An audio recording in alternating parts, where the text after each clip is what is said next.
Hello दोस्तों, स्वागत है आज के मेरे इस वीडियो में। आज हम लेकर आ गए हैं वार्षिक परीक्षा 2024 कक्षा 11 का सामान्य हिंदी का पेपर। और ये पेपर आपकी भी वार्षिक परीक्षा में लिया जा सकता है, इसी तरीके से आपके भी वार्षिक परीक्षा में आ सकता है।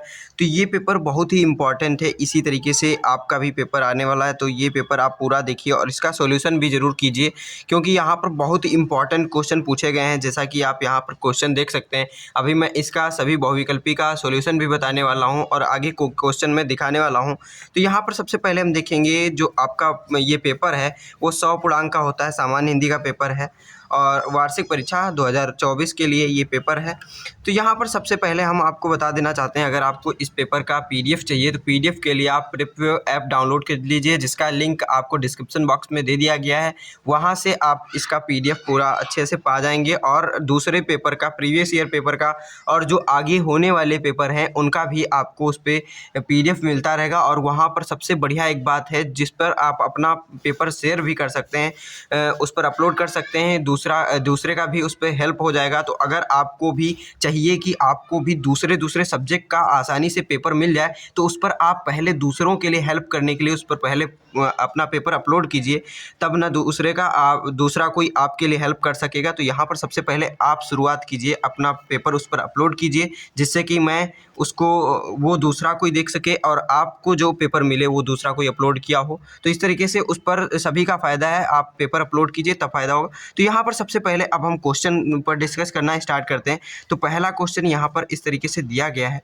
तो खंड का स्टार्ट होता है, जिसमें कि आपको सबसे पहले यहाँ पर 15 मिनट पढ़ने के लिए मिलता है, लेकिन अक्सर लोग देखते हैं कि डायरेक्ट करना स्टार्ट कर देते हैं। सबसे पहले पेपर आपको 15 मिनट पढ़ना चाहिए पूरा, कि क्या क्या क्वेश्चन आए हैं, किस तरीके से आए हैं और कितने आपको आसानी से मतलब समझ में आ रहे हैं, कौन से आप आसानी से कर सकते हैं, सबसे अच्छे तरीके से कौन सा आ रहा है। एक बार 15 मिनट में आपको सबसे पहले पेपर को अच्छे तरीके से देख लेना होता है। फिर प्रश्नों के निर्धारित अंक यहाँ पर लिखे गए हैं, ये निर्देश है आपको। फिर यहाँ पर देखिए, सभी प्रश्न इसमें करना अनिवार्य है और जो नहीं करना है वहाँ पर आपको क्वेश्चन में डायरेक्ट लिखा रहेगा। तो यहाँ पर सबसे पहले क्वेश्चन नंबर 1 दिया गया है, जिसमें खंड का यहाँ पर पहला प्रश्न पूछा गया, अष्टयाम के रचयिता हैं।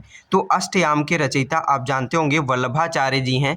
वल्लभाचार्य जी आपके अष्टयाम के रचयिता हैं। फिर नंबर क्वेश्चन यहाँ पर स्टार्ट हो जाता है, हिंदी में नाटक रचना का प्रारंभ किस युग की देन है। तो किस युग की नाटक रचना की प्रारंभ, यानी किस युग में नाटक रचना होना प्रारंभ हो गई थी। तो सबसे पहले आप जानते होंगे अधिकतर विधाएं जो स्टार्ट हुई हैं वो भारतेंदु युग से हैं।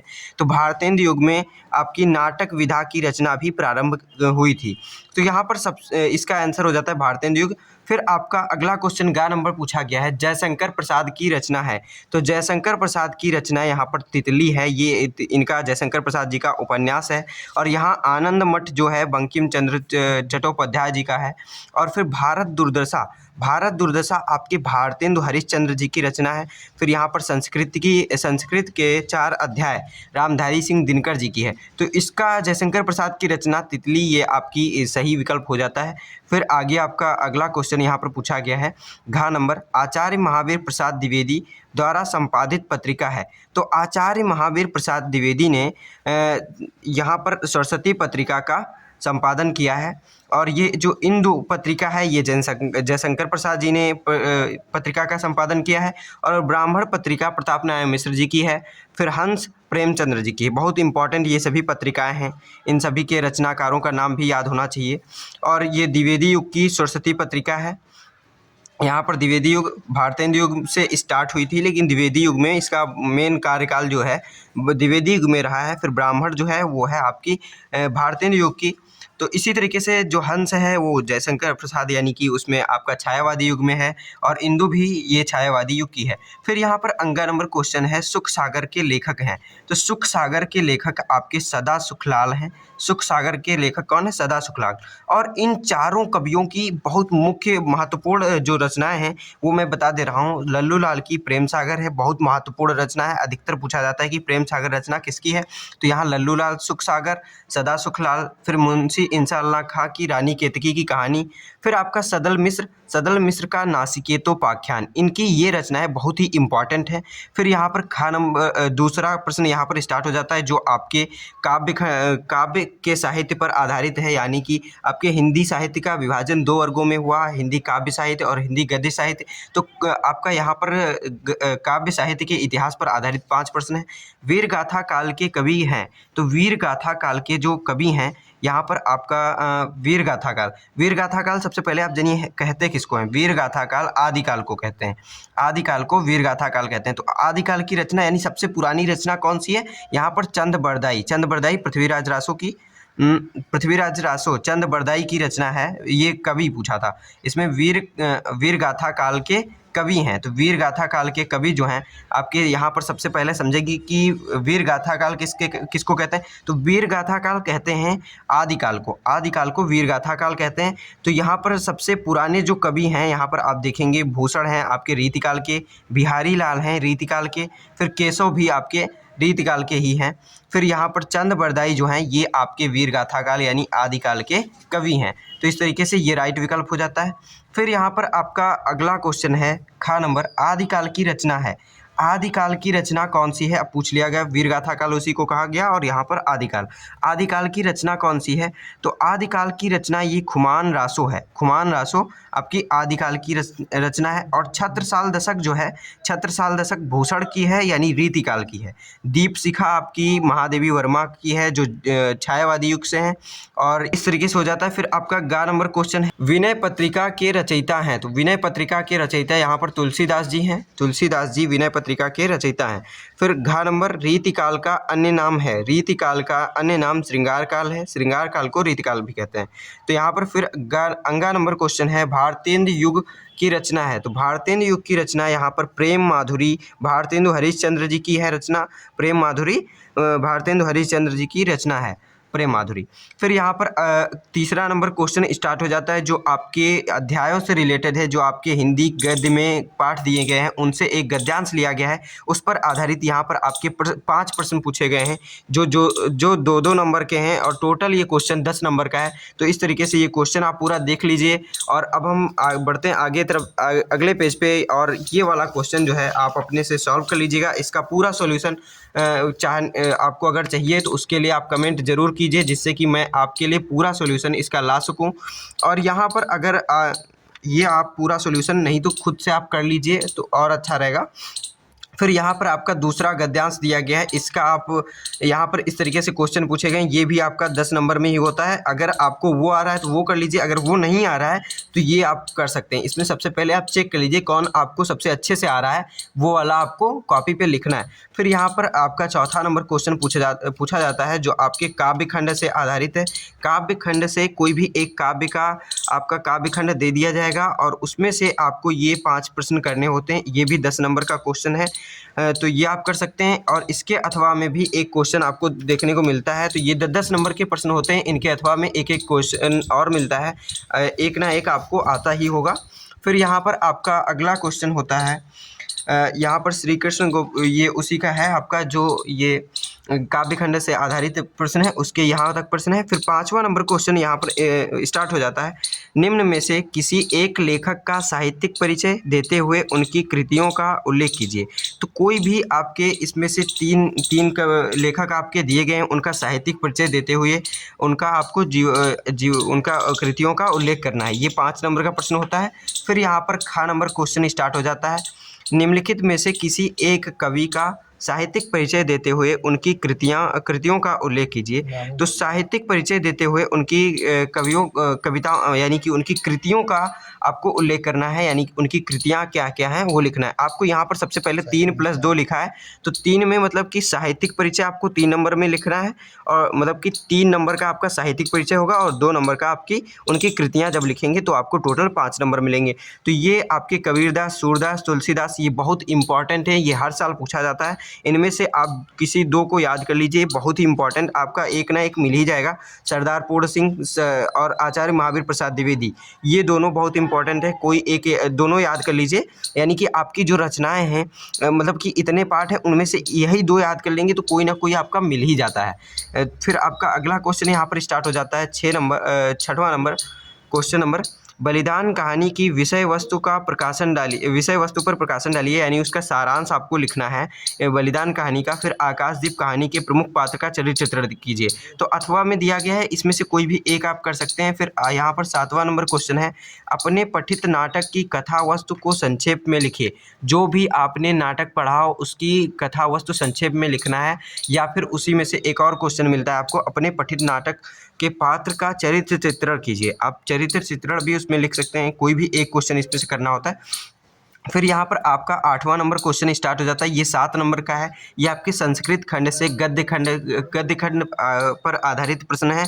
तो इसमें सबसे पहले आपको इसका संदर्भ सहित अनुवाद लिखना होता है। संदर्भ इसका 2 नंबर का होता है और 5 नंबर का इसका अनुवाद होता है। तो इस तरीके से आप इसको लिख लेंगे। पूरा प्रश्न यहाँ पर देख लीजिए, पूरा प्रश्न पत्र देख लीजिए। फिर यहाँ पर आप, हाँ, एक और चीज़ इसके लिए मैं आपको बता दे रहा हूँ कि अगर आपको इसका अनुवाद नहीं मिल पा रहा है तो गूगल लेंस आप देखे होंगे अपने मोबाइल में। गूगल लेंस से संस्कृत इसको आप सेलेक्ट करके क्या करेंगे, उसमें ट्रांसलेट टू संस्कृत से हिंदी में कर दीजिए, संस्कृत टू हिंदी कर दीजिए। तो ये आपका हिंदी में ट्रांसलेट हो जाएगा, आसानी से आप इसका अनुवाद जो है आपको मिल जाएगा। फिर इसी तरीके से आपका यहाँ पर ये काव्य का है, काव्य का भी उसी तरीके से आप कर सकते हैं। फिर यहाँ पर 9वां नंबर क्वेश्चन है। 9वां नंबर क्वेश्चन, निम्नलिखित मुहावरों और लोकोक्तियों में से किसी एक का अर्थ लिखते हुए उसका वाक्य प्रयोग करना है। कोई भी आप इसमें से एक मुहावरे का वाक्य प्रयोग करते हुए उसका अर्थ लिखना है आपको। फिर यहाँ पर दिए गए विकल्पों में से संधि विच्छेद कर सही विकल्प को चुनकर लिखिए। तो यहाँ पर आपका महिषा का संधि विच्छेद लिखना है, तो महाधन ईसा इसका संधि विच्छेद हो जाता है। फिर अब हम बढ़ते हैं अपने अगले पेज पे। तो अगला पेज पे यहाँ पर क्वेश्चन उसी का, ये विकल्प दिए गए हैं 2 और विकल्प, लेकिन उधर ही सही विकल्प आपको मिल गया है। फिर यहाँ पर जयति का संधि विच्छेद है।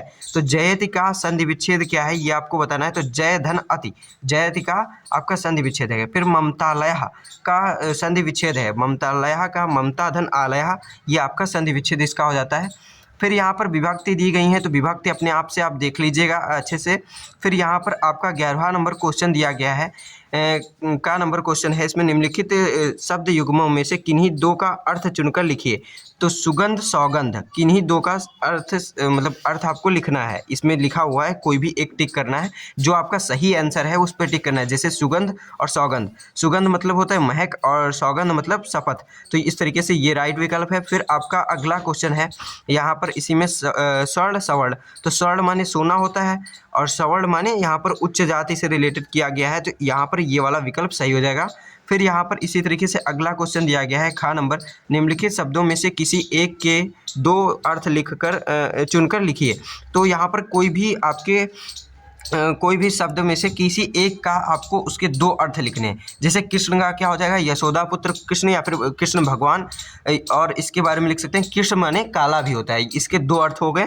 फिर खग माने पक्षी होता है, इसका एक और अर्थ देख लीजिए, उजाला मतलब प्रकाश होता है, या फिर आपका सफ़ेदी होता है, पसेदी होता है, सफ़ेदी होता है। तो इस तरीके से इसका सही हो जाता है। आपको किसी एक का आपको अर्थ लिखना था। और फिर यहाँ पर आपका गा नंबर क्वेश्चन है, निम्नलिखित में से 2 वाक्यांशों के लिए एक शब्द को चुनकर लिखना है, एक शब्द का चयन कर लिखना है। तो यहाँ पर पृथ्वी से संबंधित है। पृथ्वी से संबंधित क्या होता है, पार्थिव, पृथ्वी से जुड़ा हुआ पार्थिव, ये आपका सही विकल्प हो जाएगा। फिर सेना के ठहरने का स्थान, सेना के ठहरने का स्थान जो होता है उसको कहते हैं छावनी, छावनी कहते हैं उसको। यहाँ पर राइट विकल्प ये हो जाता है। फिर यहाँ पर आपको घ नंबर क्वेश्चन इसी में दिया गया है, 2 नंबर का प्रश्न है, 2 वाक्यों को सही करना है इसमें। तो उसके कोई संतान ना था, उसके कोई संतान नहीं थी, इस तरीके से इसका सही हो जाएगा। तेरे को क्या चाहिए, तेरे को क्या चाहिए नहीं होता है, आपको क्या चाहिए या फिर तुमको क्या चाहिए, इस तरीके से आपको इसका सही करके लिखना है, शुद्ध करके लिखना है। फिर यहाँ पर वह सभी वृक्ष आम के हैं, तो वे सभी आम के वृक्ष हैं, इस तरीके से ये सही हो जाएगा। फिर बकरी दूध देता है नहीं देती है, बकरी दूध देती है, इस तरीके से ये सही हो जाएगा। 2 नंबर आपको मिल जाएंगे, कोई भी 2 आपको इसमें से करना है। फिर यहाँ पर आपका 12वां नंबर क्वेश्चन है, श्रृंगार अथवा हास्य रस की परिभाषा उदाहरण सहित लिखिए। फिर अनुप्रास तथा यमक अलंकार की परिभाषा उदाहरण सहित लिखना है, परिभाषा लिखना है और उदाहरण देना है। इसी तरीके से यहाँ पर चौपाई और दोहा होना चाहिए। यहाँ पर दोहा का परिभाषा मात्रा सहित परिभाषा लिखिए, मात्रा भी आपको दिखाना है उसमें और परिभाषा उदाहरण भी लिखना है। 2-2 नंबर के ये प्रश्न है। फिर यहाँ पर आपका 13वां नंबर क्वेश्चन है, बहुत ही इंपॉर्टेंट है, अपने क्षेत्र में प्रदूषण से उत्पन्न स्थिति का वर्णन करते हुए किसी दैनिक समाचार पत्र में के संपादक को एक पत्र लिखना है। ये आपको प्रार्थना पत्र लिखना है, मतलब कि आपको ये प्रदूषण के बारे में एक पत्र लिखना है। किसको? संपादक को, किसी समाचार पत्र के। तो यहाँ पर इस तरीके से आपको संपादक को पत्र लिख देंगे। फिर आपको इसी में दूसरा क्वेश्चन मिल जाता है, अथवा में ये करिए या फिर ये करिए। ग्राम पंचायत के चुनाव में मतदान केंद्र पर हुई गड़बड़ियों का उल्लेख करते हुए जिला निर्वाचन अधिकारी को एक पत्र लिखना। फिर यहाँ पर इसी तरीके से 14वां प्रश्न पूछा जाता है, अंतिम प्रश्न है, बहुत ही इंपॉर्टेंट होता है, 9 नंबर का क्वेश्चन होता है ये। निम्न विषयों में से किसी एक विषय पर अपनी भाषा शैली में निबंध लिखिए। किसी पर भी एक पर निबंध आपको अपनी भाषा में लिख देना होता है। तो इस तरीके से ये पूरा हो जाता है पेपर, और इस तरीके से पूरा पेपर आपके लिए बहुत इंपॉर्टेंट है। पूरा पेपर सॉल्व करिए। और अगर आपको पुराने वीडियो भी चाहिए तो उसके लिए आप पुरानी प्लेलिस्ट में जाकर देख सकते हैं। प्रीवियस ईयर के क्वेश्चन पेपर भी दिख जाएंगे यूट्यूब पे ही, और यूट्यूब पे आपको जो नए वीडियो आने वाले हैं वो भी आपको मिलते रहे, उसके लिए चैनल को सब्सक्राइब कर लीजिए। बहुत ही इंपॉर्टेंट क्वेश्चन पेपर और उनका सोल्यूशन मैं लेकर आता रहता हूँ, और ऐप पर इसका PDF पूरी तरीके से अच्छे से मिल जाएगा। ऐप डाउनलोड कर लीजिए, वहाँ से PDF देखिए, और दूसरे पेपर का भी PDF वहाँ पर मिल जाएगा। अपना PDF वहाँ पर अपलोड भी कर सकते हैं। तो मिलते हैं अपने अगले वीडियो में, तब तक के लिए धन्यवाद।